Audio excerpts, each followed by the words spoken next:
nous vous informons que ce programme est déconseillé aux moins de 10 ans. Bonjour, je suis Dominic Dunn. Martha Stewart vient enfin de sortir de prison où elle a passé 5 mois. Sa libération met fin à un chapitre sombre de sa carrière pleine de succès. Martha Stewart, son ascension fulgurante, sa chute soudaine et sa toute nouvelle rédemption, c'est maintenant dans Crime en haute société.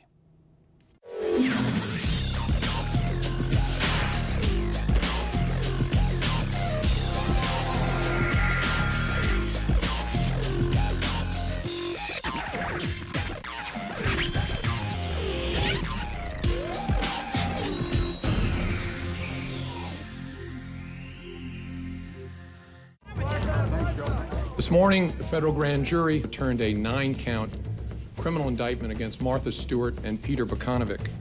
C'est un rebondissement ahurissant dans une histoire déjà stupéfiante.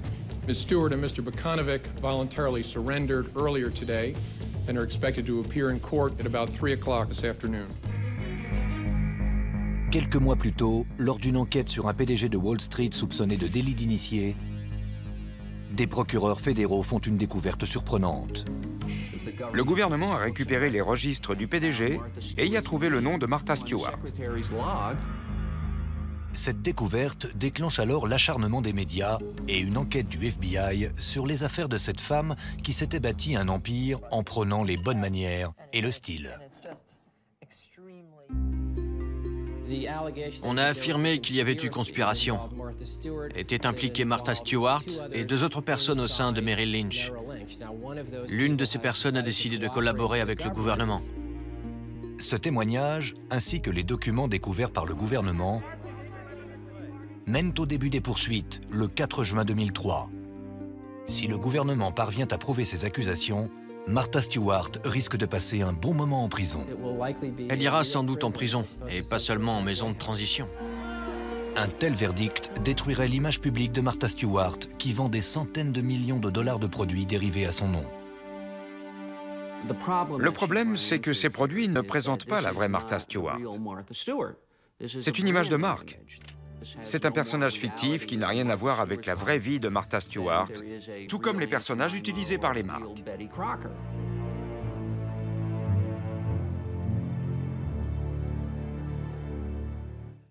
J'ai toujours eu une grande admiration pour Martha Stewart et l'immense réussite qu'elle a connue dans sa vie. Il se trouve que je suis aussi un de ses amis.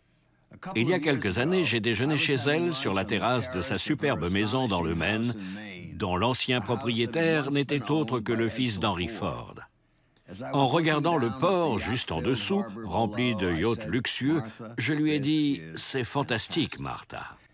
Elle m'a répondu, sans la moindre vantardise, « Il y a 20 ans, je n'étais qu'une simple restauratrice. » Il est clair que Martha avait fait du chemin. Martha atteint le succès en vendant une image haut de gamme d'un certain confort anglo-saxon. Mais paradoxalement, elle n'est pas née avec une cuillère d'argent dans la bouche. Il faut bien garder à l'esprit que Martha Stewart n'est pas née dans les quartiers chics. Loin des pelouses soignées de la haute société du Connecticut, Martha Kostira est née dans le New Jersey de parents catholiques d'origine polonaise. Martha a toujours été très créative.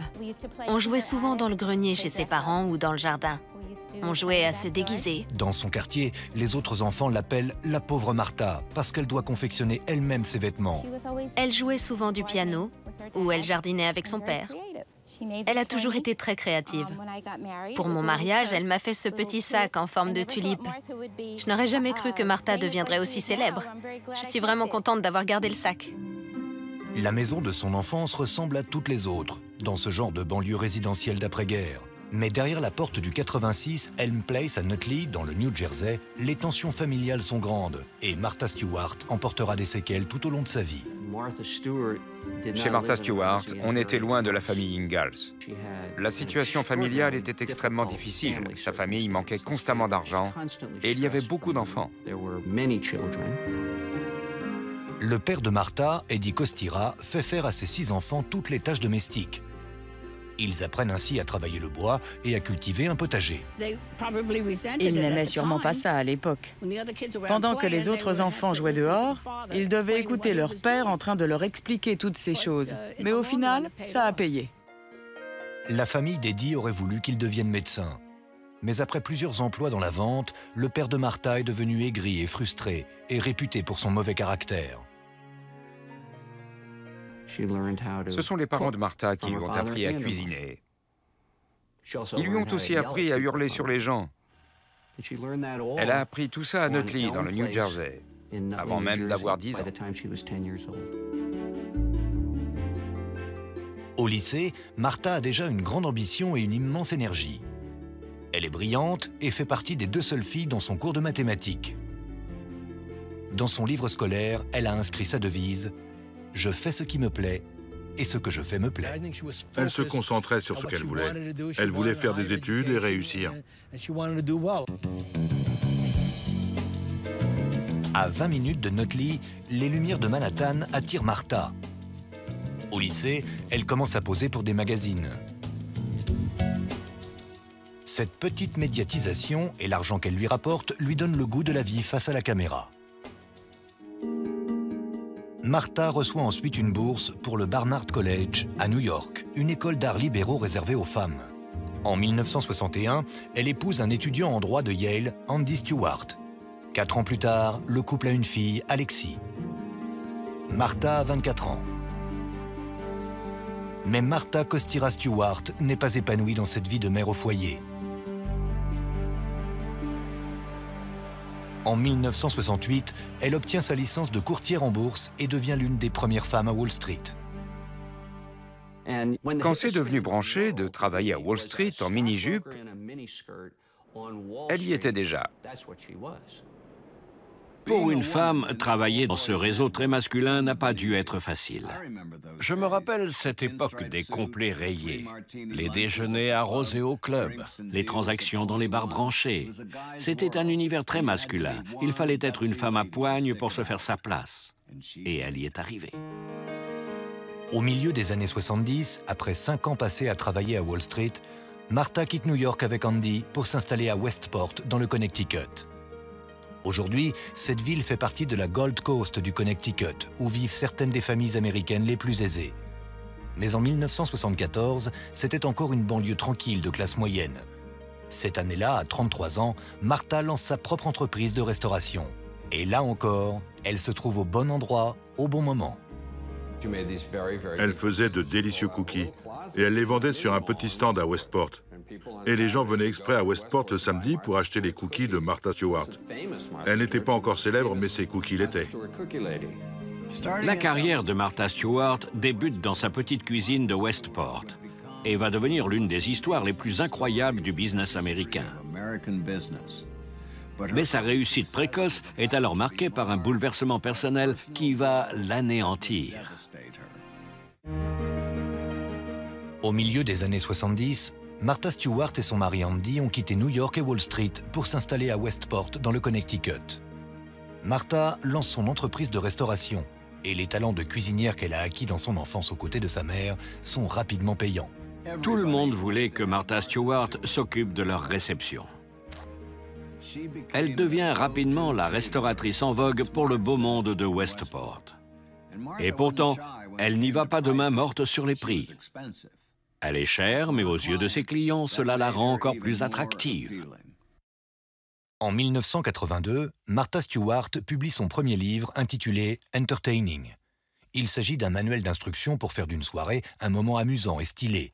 Le livre rencontre un succès immédiat et est encore imprimé de nos jours. J'ai été le premier à voir le livre. J'ai ouvert le paquet et j'ai tout de suite appelé Andy en lui disant « J'espère qu'ils en ont imprimé en quantité parce que ça va avoir beaucoup de succès ».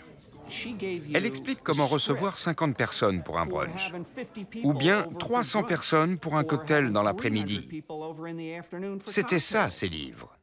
Et c'était hallucinant, parce que jamais personne n'avait rien publié de semblable. Mais d'après un ami proche d'Andy Stewart, vivre avec Martha n'est pas aussi facile qu'on pourrait le croire. D'après ce que je savais par son mari, elle était évidemment très créative, excellente jardinière et cuisinière. Mais elle pouvait aussi être difficile à vivre. Elle ne tolérait aucune faiblesse, aucune hésitation. Il semble que les fantômes de son enfance n'aient pas fini de hanter Martha. Elle a en quelque sorte reconstitué le foyer dans lequel elle avait grandi à Nutley, dans le New Jersey. Avec un père autoritaire, difficile à gérer et dominateur, et une mère au comportement passif, agressif. Ces rôles étaient inversés chez Martha et Andy. Elle est devenue le père et lui la mère. En 1987, Martha a déjà publié 4 ouvrages. Cette année-là, une grande chaîne de supermarchés s'adresse à elle afin de faire reluire son image de marque bon marché en vendant des produits plus sophistiqués. Un tel arrangement lui permettrait de devenir riche et encore plus célèbre. La vie de Martha, en tout cas en surface, semble être un succès éclatant. When you set a table, when you stuff that turkey, try to think of doing it beautifully. Elle était au seuil d'une renommée nationale. Elle se préparait à partir en tournée de dédicaces pour un livre intitulé Martha Stewart Weddings. Cet ouvrage faisait l'apologie du sacrement du mariage aux États-Unis. Mais les tensions latentes dans son propre foyer commençaient à peser. Un jour, son mari lui a dit « Je sors prendre un café, je n'en ai pas pour longtemps. » Et il n'est jamais revenu. Martha est furieuse. Andy l'a quittée pour sa propre assistante. Des témoins l'ont vu dans sa voiture, errant à la recherche de cette femme pour qui Andy Stewart l'avait quittée. Et elle lui hurlait des obscénités. Le divorce de Martha a été très difficile. Ça a duré plusieurs années, ça ne se passait pas bien. Il y a eu beaucoup de confrontations et ça devenait parfois violent. Elle est même allée au bureau d'Andy à New York et a menacé de jeter une machine à écrire par la fenêtre. C'est le genre de comportement qu'elle avait. Après sa rupture en 1987, Martha concentre son énergie débordante à son entreprise en plein essor. Mais elle a maintenant la réputation d'une personne impulsive et colérique. Avec le succès et la célébrité, elle a changé. Elle est devenue moins tolérante, moins patiente. Elle pouvait être très dure avec ses employés et se mettre à hurler sur tout le monde et à balancer tout ce qu'elle avait sous la main. Lorsque son ami J.C. Suarez apprend qu'il va subir un contrôle fiscal, il est stupéfait par la réaction de Martha. Martha m'a appelé. Elle aussi allait subir un contrôle. Moi, ça me faisait peur, mais pas elle. Sa réaction a été de dire « Je leur donnerai ce que je veux, si je veux, quand je veux, qu'ils aillent se faire voir. » Martha lance son magazine en 1990 et c'est un succès immédiat. Elle a également l'idée de présenter une émission de télévision où elle donnerait des conseils, par exemple pour apprendre à tailler des rosiers ou à faire du compost. Mais cette idée ne convainc pas les producteurs. J'ai dit à Martha, il faut une émission qu'on puisse vendre dans toutes les régions du pays, même à ceux qui n'ont ni rosier ni compost. Et elle m'a répondu, ils n'en ont peut-être pas, mais ils aimeraient en avoir. Elle avait cette idée très claire, son émission devait vendre du rêve. I have a shopping list to refurbish my pantry. The sun-dried tomatoes that are so important to many of my menus in Quick Cook. Those are called fumate in Italian. Martha pense pouvoir vendre aux Américains le fantasme d'un monde parfait, quelle que soit leur vie. Et lors d'une convention de programmateurs télé en 1993, elle prouve à ses détracteurs qu'elle a raison.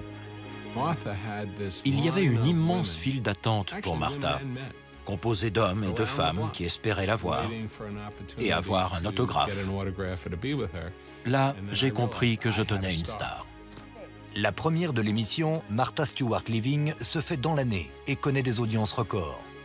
Son magazine, ses livres et son émission deviennent un phénomène marketing qui fait entrer sa marque dans des millions de foyers américains. Mais certains trouvent que Martha déforme un peu trop la vérité pour la faire coller à sa nouvelle image d'américaine modèle. Dans sa carrière, elle avait un problème. Elle parlait parfois avant de réfléchir à ce qu'elle disait. Elle inventait des histoires quand elle en avait besoin. En 1996, elle déclare dans un magazine qu'elle n'a eu qu'un enfant parce que son mari a eu un cancer. Elle a transformé la vérité. Andy a bien eu un cancer, mais à la jambe. Et il en a été guéri. Rien ne l'empêchait d'avoir d'autres enfants. C'était une époque où l'idée de la femme modèle, c'était d'avoir plusieurs enfants et de faire tout ce qu'une femme comme Martha Stewart pouvait faire.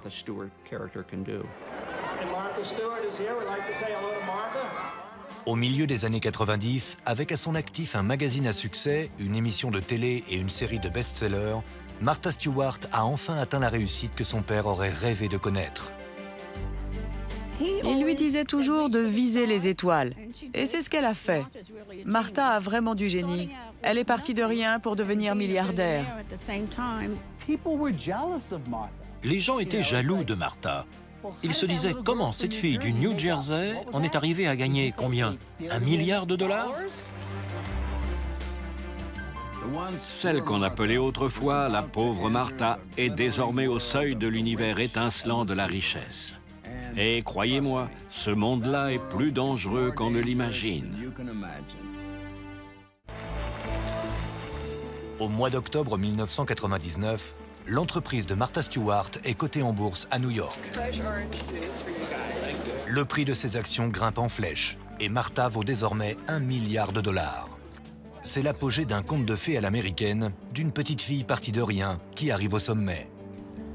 Ça a vraiment été le point culminant de sa carrière. En 30 ans, elle a été mannequin, courtière en bourse, femme au foyer, et est finalement devenue un gourou médiatique milliardaire. La nouvelle fortune de Martha lui permet de s'acheter un véritable trésor de biens immobiliers. Elle possède alors des maisons à plusieurs millions de dollars dans le Connecticut, les Hamptons, à Manhattan et dans le Maine avec le paradisiaque domaine de Skylands. Sa fortune lui permet également d'entrer dans le monde très élitiste de la haute société new-yorkaise où on la voit régulièrement lors des plus grandes soirées. La scène sociale à New York est pleine de gens très puissants, très riches, très influents et souvent très intéressants. Elle était dans son élément. Ma première rencontre avec Martha Stewart a eu lieu lors d'une soirée à East Hampton. Elle m'a dit que dans sa propriété du Maine, elle avait transformé une ancienne chapelle en petit auditorium et m'a demandé si j'aimerais venir y faire une lecture un jour. Je lui ai répondu que j'en serais ravi. 3 mois plus tard, lorsque j'y suis allé, elle avait fait venir toute la ville pour m'écouter. Ce qui est sûr, c'est qu'elle savait recevoir. Mais le fait de se frotter à la richesse et à la célébrité semble transformer Martha. Avant de devenir célèbre, si on l'invitait à une soirée, elle venait sans problème. L'illustrateur Jesse Suarez présente Martha à Jackie Onassis. Et il assiste à l'ivresse que lui procure son ascension sociale. Ensuite, lorsqu'elle est devenue célèbre, elle demandait toujours qui d'autre serait là. Donc je m'efforçais de trouver d'autres célébrités à inviter pour pouvoir lui dire qu'il y aurait Jackie Onassis, par exemple. Au milieu des années 90, Martha commence à apparaître au bras d'un chercheur très connu dans le domaine médical, depuis devenu homme d'affaires, Sam Waksal. C'est l'homme le plus maléfique qu'elle ait rencontré. Waksal était sorti avec Alexis, la fille de Martha, de 17 ans, sa cadette. Il lui payait son loyer, lui donnait de l'argent. Et au final, il a réussi à atteindre sa mère. Et il est en quelque sorte devenu le caniche de Martha en société. Beaucoup de gens le connaissaient parce qu'il organisait beaucoup de soirées. Il avait un grand loft en ville, fréquentait des mannequins, des jeunes gens très en vue, très branchés, parfois même de grands acteurs. En fait, c'était un nouveau riche, lui aussi, très bling-bling, qui avait de l'argent à dépenser dans de grandes soirées. Je crois même que Mick Jagger allait à ces soirées. Mais ce n'étaient pas les soirées de Brooke Astor ou de Jacqueline Kennedy Onassis. La société biopharmaceutique de Waksal est sur le point de commercialiser un traitement prometteur contre le cancer du côlon qui tue 60 000 personnes par an aux États-Unis. Les gens croyaient qu'ils allaient devenir riches avec Sam. Et Sam se servait de ça pour son ascension sociale, commerciale et politique, afin d'arriver au sommet de l'échelle. Ce que beaucoup semblent ignorer, c'est qu'avant d'entrer dans le milieu féroce de l'industrie pharmaceutique, Sam Waksal a été renvoyé de plusieurs universités différentes, qui mettaient notamment ses recherches en doute. Mais le nouveau traitement fabriqué par la société de Sam va à coup sûr faire de lui non seulement un héros, mais aussi un millionnaire. Cet été-là, à Southampton, où les actions se distribuent comme des petits fours, Sam Waksal est l'homme à connaître sur la scène sociale. On parle de lui partout, ce qui le ravit. Mais il a un passé sombre. L'ambition ne fait en général pas bon ménage avec une éthique douteuse. On voit aussi parfois Martha en compagnie d'un jeune citadin au physique avantageux, du nom de Peter Bakanovic. Il a 23 ans de moins qu'elle, mais il partage son intérêt pour la haute société et le confort de vie. Je connais Peter depuis une vingtaine d'années. Je le voyais souvent avec sa mère à l'opéra. Peter était très ambitieux socialement. C'était un opportuniste, il voulait monter très haut. Bakanovic avait brièvement travaillé pour la société de Sam Waksal au début des années 90. En 1994, il devient courtier en bourse. Il gère le portefeuille d'actions de Waksal et fait des investissements pour des femmes haut placées, comme Martha Stewart.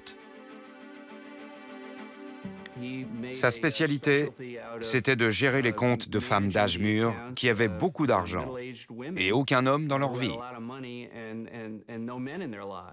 C'est un peu un boulot de gigolo. Il tenait compagnie à ces femmes pour avoir accès à leur argent. Je voyais régulièrement Peter Bakanovic lors de soirées à Manhattan. Il était populaire, intelligent, avec un physique avantageux et une bonne répartie. Je l'appréciais. Selon moi, fréquenter ces gens a fini par lui faire perdre la tête. Au printemps 2001, la chute des actions en bourse donne un sérieux coup aux investisseurs moyens. Mais Sam Waksal, l'ami de Martha, est toujours en vogue à Wall Street et dans la haute société new-yorkaise. Sa société fait même la couverture d'un grand magazine financier cet été-là.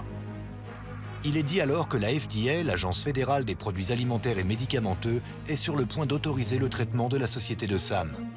Mais au mois de décembre, Sam Waksal entend dire que la FDA est revenue sur sa décision et se prépare à rejeter l'autorisation du traitement.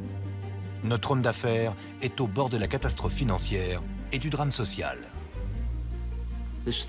Cette nouvelle était l'assurance que sa société allait s'effondrer. Il n'avait aucun autre projet que ce traitement-là. C'était le monde fabuleux de Sam, avec toutes ses maisons, ses avions, ses voyages, ses appartements, ses œuvres d'art. Tout ce dont on peut rêver, il l'avait. Et là, tout d'un coup, le gouvernement retourne sa veste et dit « En fait, non, on ne va pas autoriser votre traitement ». Sam Waksal, l'ami de Martha, sait que dès que la décision de la FDA sera rendue publique, le prix des actions de sa société s'effondrera. Le 27 décembre 2001 au matin, il décide d'agir. Il a eu la nouvelle à l'avance, donc il a vendu le plus d'actions possible. Il en a aussi vendu à sa fille, pour qu'elle les revende à sa place, afin de ne pas se faire prendre. C'était comme un missile.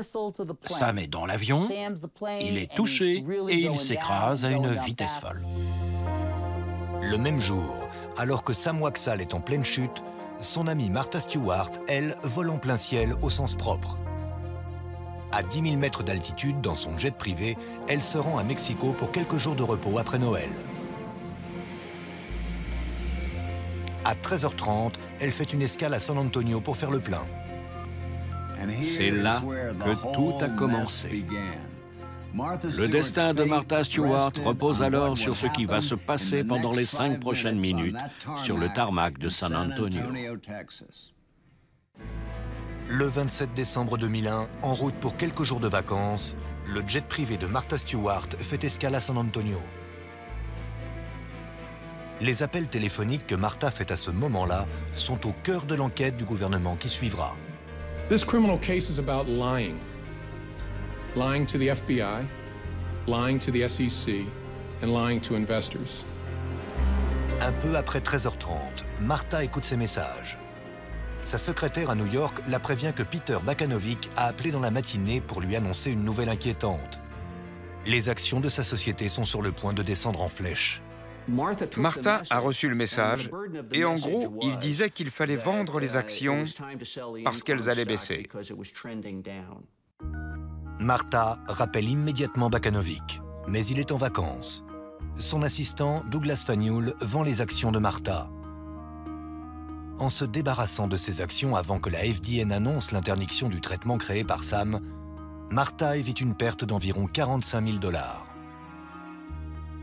Le point crucial du dossier réside dans le fait que Martha a eu des informations internes ce 27 décembre. D'après eux, Douglas Faneuil lui a dit que Sam Waksal vendait ses actions et c'est pour ça qu'elle a vendu les siennes. Mais Martha aurait-elle risqué son empire à $1 milliard juste pour ne pas en perdre 45 000? Pour moi, ce n'est pas très logique.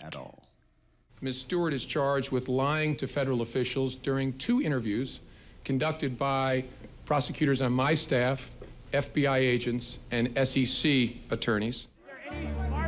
Lorsque les enquêteurs demandent à Martha pourquoi elle a vendu ses actions, celle-ci déclare qu'elle avait placé un ordre d'arrêt, c'est-à-dire un accord avec son courtier pour vendre ses actions au cas où celle-ci descendrait en dessous d'un prix donné. Elle a déclaré que sa décision avait été uniquement fondée sur cet arrangement préexistant, qui disant que si l'action passait en dessous de la barre des 60, elle vendrait tout.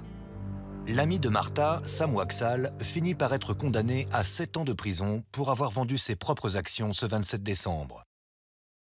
Les enquêteurs pensent désormais que Martha aussi a enfreint la loi. En l'interrogeant, ils étaient persuadés qu'elle mentait à propos de cet ordre d'arrêt. C'est ce qui a vraiment agacé le gouvernement dans cette affaire. Il est très possible qu'elle ait dit ça comme ça lui venait sur le moment. Oh, il y avait un ordre d'arrêt à $60, donc il devait vendre. Dans le dossier du gouvernement contre Martha Stewart, un personnage tient un rôle clé. Le jeune courtier de 26 ans, Douglas Faneuil, qui travaillait pour Peter Bakanovic. À ce moment-là, son patron était absent et c'est lui qui s'est occupé de vendre les actions de Martha. Il peut parler de conversations qu'il dit avoir eues directement avec Martha Stewart et Peter Bakanovic sur la vente de ses actions. C'est pour ça que c'est un témoin clé. Dans son entreprise, Douglas Faneuil n'était qu'un petit rouage dans l'immense engrenage boursier. Il commence par confirmer la version de Martha sur l'ordre d'arrêt, mais il suffit d'un peu de pression de la part des fédéraux pour qu'il craque et raconte tout. Faneuil déclare désormais que si Martha a vendu ses actions, c'est uniquement parce qu'il lui a dit que son ami Sam Waksal vendait toutes les siennes ce jour-là. Cela contredisait la version que Martha Stewart avait donnée aux autorités. Faneuil avoue même aux enquêteurs que Peter Bakanovic l'a payé pour qu'il confirme l'histoire de Martha à propos de l'ordre d'arrêt. D'après le dossier, on lui avait promis des jours de vacances supplémentaires et des places de cinéma ou de très petites sommes d'argent pour qu'il confirme cette version. Les fédéraux parlent donc de conspiration et d'obstruction à la justice. C'est pour cela que Martha Stewart se retrouve au tribunal. Au lieu de leur fournir un chef d'accusation, elle leur en a donné un et demi. C'est un parfait exemple d'affaire où le fait de cacher son erreur est pire que l'erreur en elle-même. C'est un peu comme le Watergate. On se fait prendre, on commence à mentir et c'est fini, on est coincé. Martha Stewart et son courtier sont inculpés de 9 chefs d'accusation pour mensonge, complot visant à entraver le cours de la justice et fraude boursière. It's a tragedy that could have been prevented if these 2 people had only done what parents have taught their children for eons. Even if you're in a tight spot, lying is not the way out. En voyant Martha à la télévision, en ce jour pluvieux, se frayer un chemin au milieu des photographes, je n'ai pu m'empêcher de penser que les fédéraux devaient prendre du plaisir à la voir se débattre dans cette épreuve pénible. C'était comme si la perspective de réduire à néant cette légende américaine leur procurait un plaisir malsain. L'enjeu était énorme pour le gouvernement aussi. Il s'en prenait à l'un des visages les plus connus de l'Amérique d'aujourd'hui, à un symbole pour beaucoup de femmes dans ce pays. C'est sans aucun doute la femme PDG la plus célèbre de tous les États-Unis. Au mois de juin 2002, 6 mois après les débats concernant la vente de ses actions, Martha Stewart subit son premier contre-interrogatoire d'une façon assez inattendue, sur le plateau de son émission de cuisine habituelle, lors de l'émission matinale sur une chaîne nationale. The latest twist in this story is the fact that your stockbroker was suspended from Merrill Lynch, and that seems to have put more focus on you in this whole situation of you selling your share of Imclone stocks on December 27th. Are you worried that what he did might further complicate matters for you? Well, again, I have nothing to say on the matter. I'm really not at liberty to say. And as I said, I think this will all be resolved in the very near future, and I will be exonerated of any ridiculousness. J'ai regardé l'émission chez moi à New York. Martha était venue faire une salade de choux et la présentatrice l'a piégée avec ses questions. Sa façon mordante de répondre à Jane Clayson était très théâtrale. Pour une femme habituée à tout contrôler, une telle image d'elle-même a dû être une torture.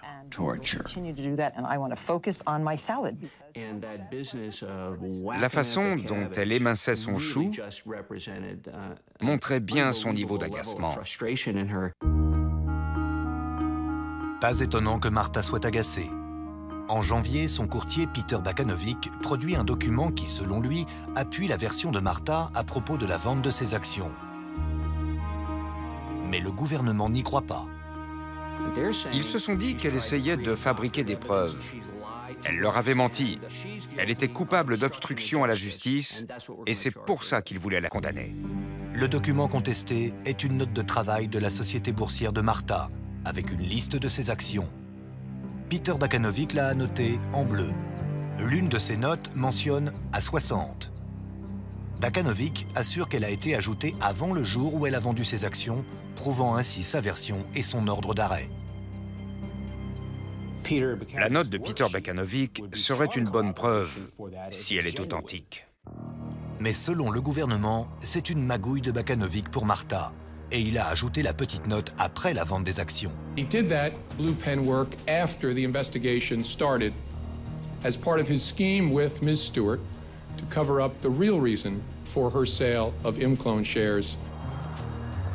Douglas Faneuil déclare à présent qu'il n'avait aucune connaissance d'un éventuel ordre d'arrêt. Le document contesté prend donc une place centrale dans le procès de Martha Stewart. Le plaidoyer viserait donc à convaincre les jurés que cette note a été écrite après les faits, pour appuyer une version qui n'a jamais été vraie. Le jury du procès de Martha Stewart entend alors la version d'un témoin qui peut affirmer avec certitude que l'encre utilisée pour noter l'ordre d'arrêt n'est pas la même encre que l'encre bleue utilisée pour les autres marques. Robert Kurantz est l'un des rares experts en encre du pays.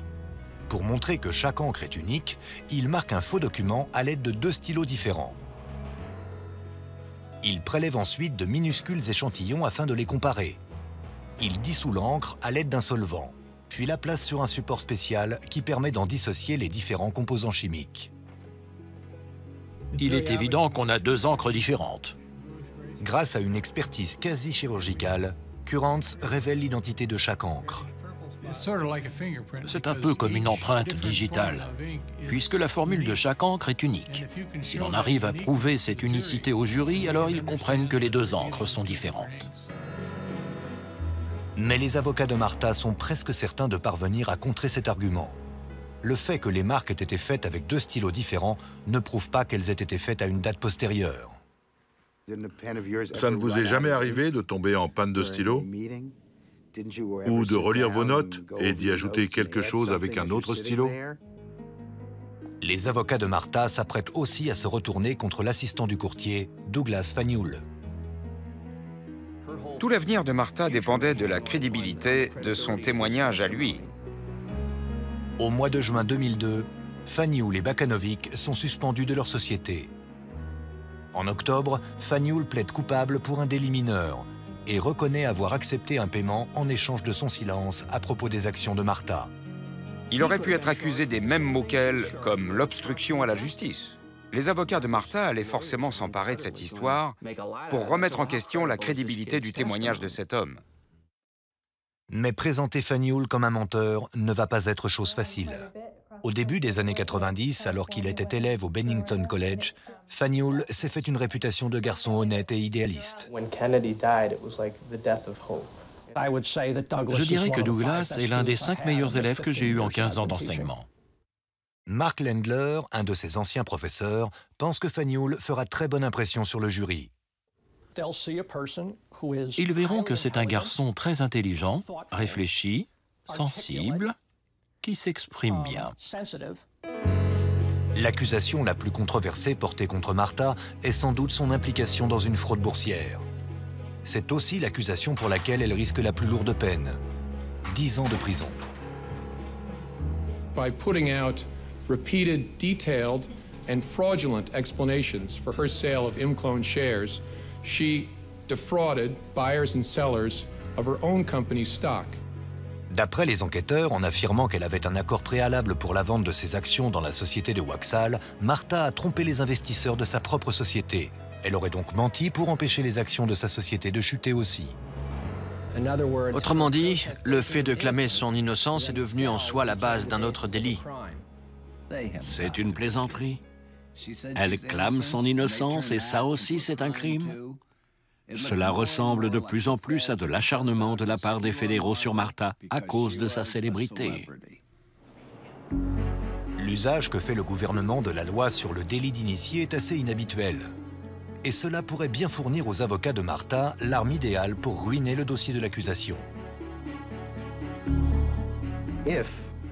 Si l'on arrive à démontrer des lacunes pour cette accusation-là, cela remettra aussi en doute l'accusation d'obstruction à la justice. Parce qu'en tant qu'avocat de la défense, si l'on arrive à trouver des faiblesses, on insiste dessus en espérant que ça déteigne sur le reste.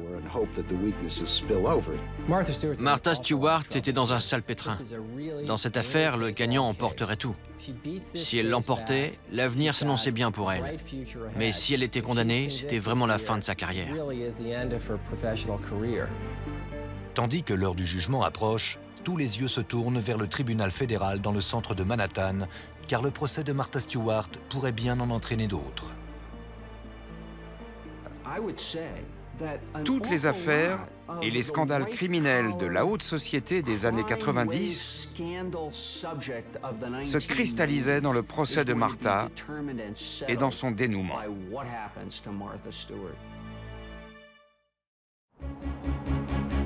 La démarche des enquêteurs ayant porté contre Martha Stewart des accusations criminelles est audacieuse.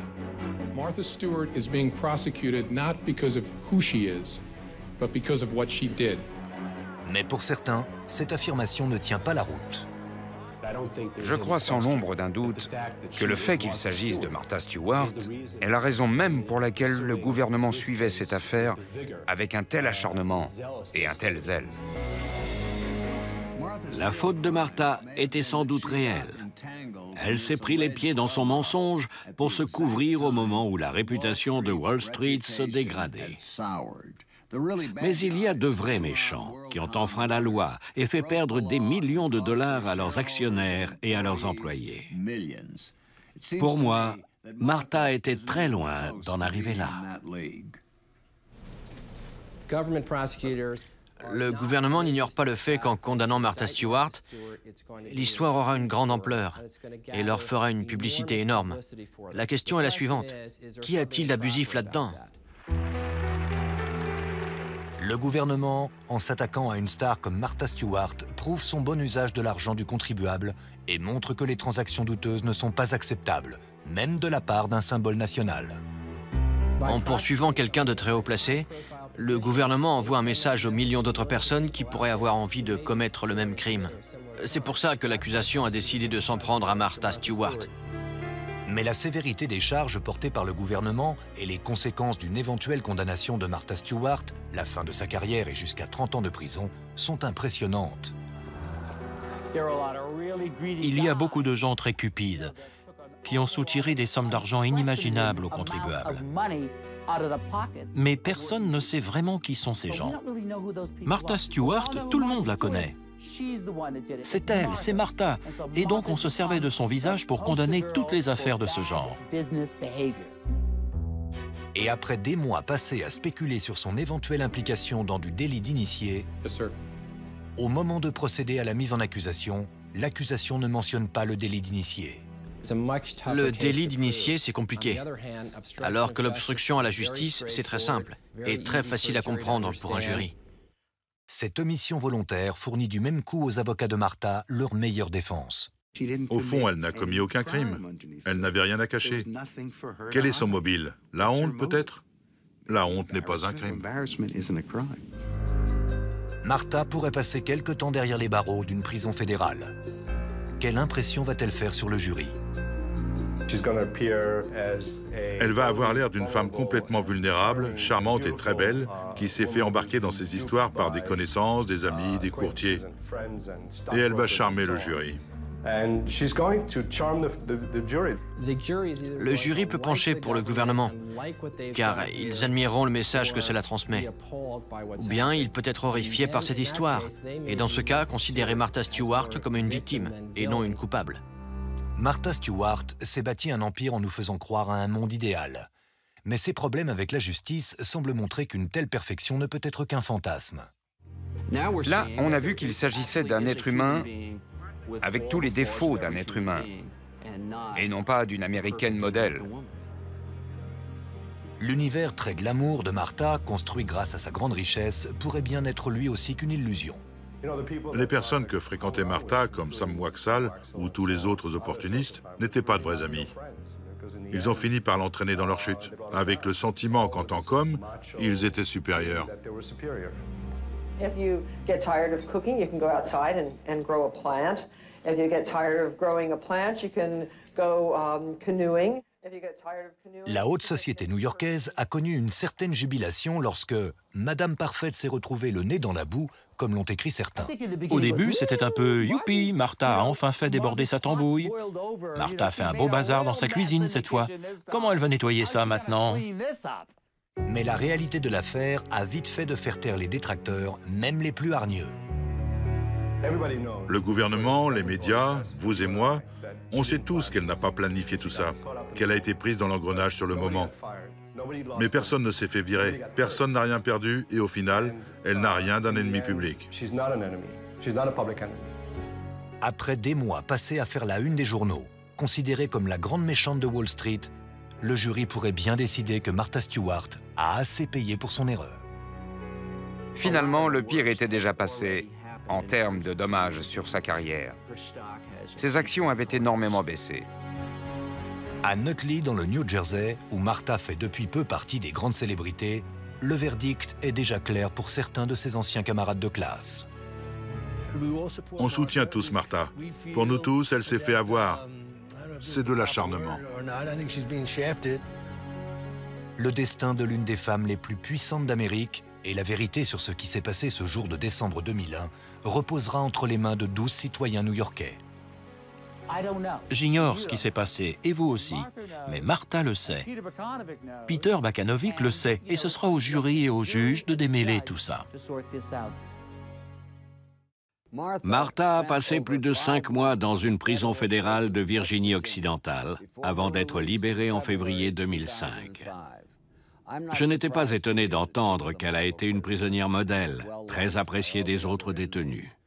Martha a toujours été une battante et désormais, elle a aussi le titre de survivante. C'était Dominique Dunn. Merci de nous avoir suivis.